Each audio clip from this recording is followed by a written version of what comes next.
Hi, today we're going to talk about why older people might be missing out on counselling. And I have Luan Bainspool with me, who is a senior accredited counselor and psychotherapist and a supervisor. Hi, Luan. Why do you think this is happening? Hi, Brunhild.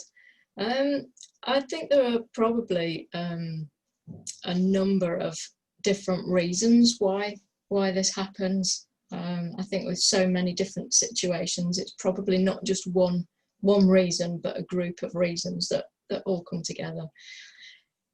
In you asking me to think with you about this subject, it made me reflect back on my now many years of practice. And realizing how relatively few 70 plus clients in that age bracket, how few come through our doors at Bainsball and Associates, and yeah, just having to think about why that might be. I think one of the biggest areas, I suspect, and I'm not an expert in this field, but I suspect that we're not meeting the needs of this client group. I don't think we necessarily understand what those needs are, and they're outside of mainstream, and therefore ideas and needs outside of mainstream tend to get pushed aside. We tend to focus, I'm not saying this is a good thing, but I think we tend to focus very much on mainstream ideas. That interestingly, almost like link into what I've read in a Therapy Today article about age discrimination and how it directly or indirectly can affect the older generation, where indirectly their needs might not be met then, and also directly there are less referrals for older people. Yeah, it's like if you can't see yourself in something, why would you engage with it? And I think this goes through lots of areas of difference, or what some people might refer to as hard to reach groups. And I think it is this sense of, if we can't see ourselves in the marketed product, then why would we access it? And so I suspect that there's something in there about accessibility. For some older people, there can be difficulties in terms of balance, walking, vulnerability. Obviously not everybody, but I think that's one part of it. How many of our services are actually geared up for wheelchairs or steppers, frames, those kinds of pieces of equipment? I suspect not many, and I hold my hand up. Ours isn't either. We know that we've got access for wheelchairs, but actually, how user friendly is it for somebody who's, say, unsteady on their feet? So that's something for us to think about, I think, as a practice.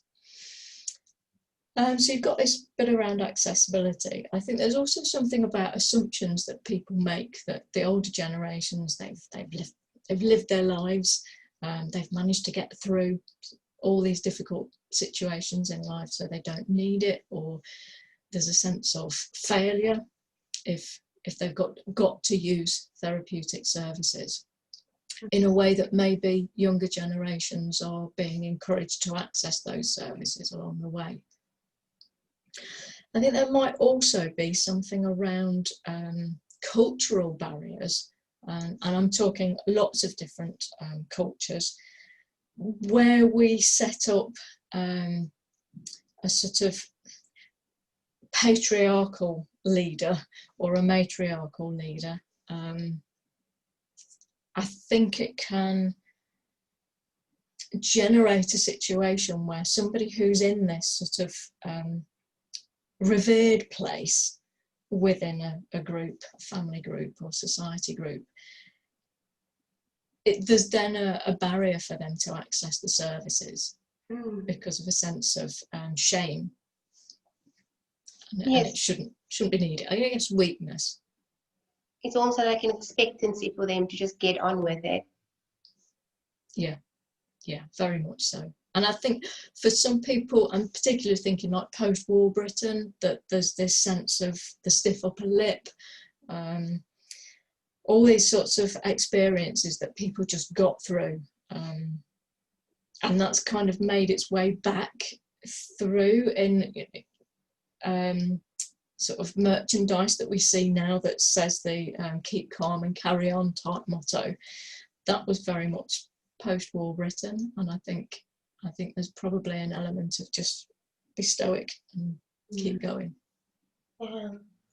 And how do you think it's different for the younger generation receiving counselling today? I think it's potentially easier because we've made it more accessible for younger people. I think there's a sense of it being more okay and less shaming. So I think from that point of view, it's probably easier to access, easier for younger people to tell their story because they're being shown in media and films and books and stuff that that's an okay thing to do. Whereas I'm not convinced that we're seeing that so much for the older generations. Because there's so much focus on self-care and well-being these days. It's everywhere, really. Yeah, and again, I think it's about if you can't see yourself out there, then why would you access a service? So if some kind of service is seemingly showing that they're welcoming young, white, able-bodied, straight, cisgender people, then that's who's going to, you can see yourself in that. But if you're outside of that mainstream, then it's going to be much more difficult. I think if you don't see yourself reflected, how do you connect with the service? And if we go back to the older generation, older people, it is maybe easier for them to go to their GP and have a discussion with a GP because they're so used to the confidentiality and maybe the relationship that they have with the GP. Yeah, and I think historically too, there's around GPs used to have time to sit and listen to people, and there's a huge value in that. I think for a GP to be able to just sit and listen to an older client, patient who's just talking about their life story, and it's in that feeling heard that provides some kind of respite. And sadly, GPs just haven't got the time. It's the vast majority of GP appointments, you're in, you're out. Even home visits, it's like, right, okay, what's your problem? We fix it. Here's the prescription. Boom, done, gone again. So not really feeling seen. And hopefully that maybe that change should come in there where that opportunity could be made use of to maybe generate a referral for counselling for an elder person. Yeah, so I think again it's that whole mix, isn't it, about how do people access a service, and it's not going to be one reason why they don't, and it probably won't be one reason that would generate the older age groups making use of services. So I think it's probably going to be a several-pronged attack to have these kind of clients coming through the doors. And say coming through the doors, we're living in a world now because of COVID where we offer services online and phone in a much bigger way. For myself in the practice, we've offered, most of us in the practice have offered phone and online services before COVID, but obviously we've had to expand that an awful lot. That might be something that's much more accessible for an older person. Somebody might want to use the service in that way so that they've not got to come out. Equally, it could be the one place where that client gets to go every week, and it becomes something of a weekly expedition almost. Yeah, it shows that COVID-19 has its benefits as well, pros and cons of COVID-19. Absolutely, yeah, we've definitely seen gains and losses through online and phone services. It's been really interesting to see how we can use these different platforms in different ways, instead of this sort of old, rather narrow view of therapy's got to be face-to-face, and face-to-face is the best way. And it perhaps still is for a lot of people, but it's also about expanding out. And also, I think, important to think about the intersections involved. It's not going to be necessarily one particular reason why somebody 70 plus doesn't make use of the service. It's like, what are the intersections of those barriers? Is this an LGBTQIA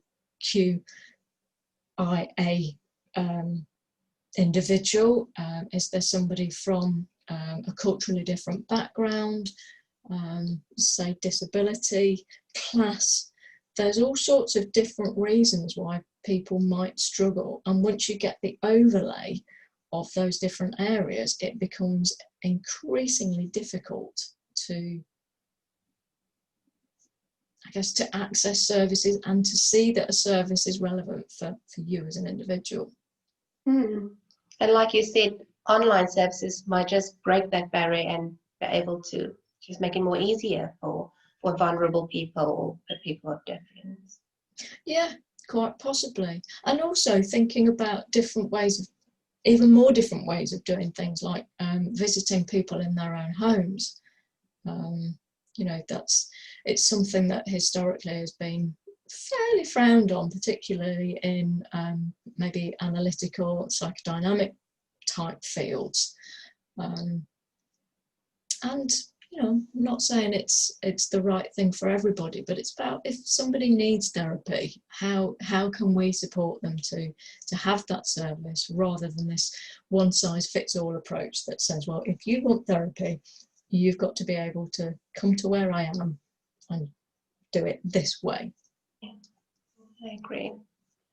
That brings us to what do you think the approaches look like? Well, I'd say it is about expanding things out a little bit and seeing what the client needs.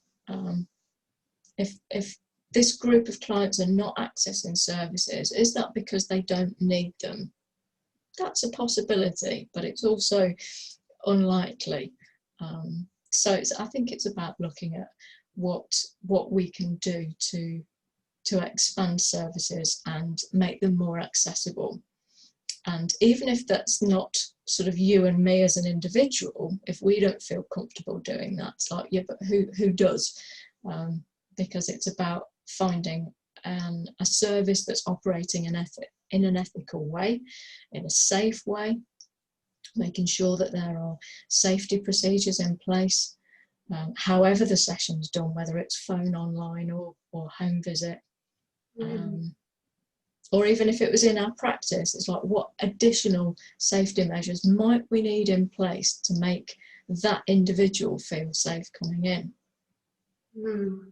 Yeah, and to add on what you just said, it's what I've also read was that you might think differently and approaching counselling with a client that is older, is the client might be in a care home, or either where there are different policies and procedures in place, and maybe to just find out beforehand of how they work and how you can work together with a care home.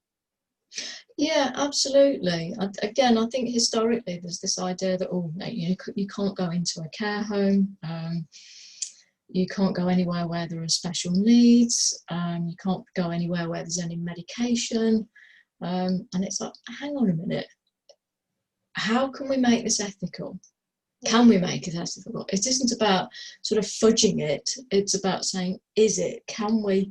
How could we do this in an ethical way? Is there a way that we could make this workable and still remain safe for the client and for the therapist?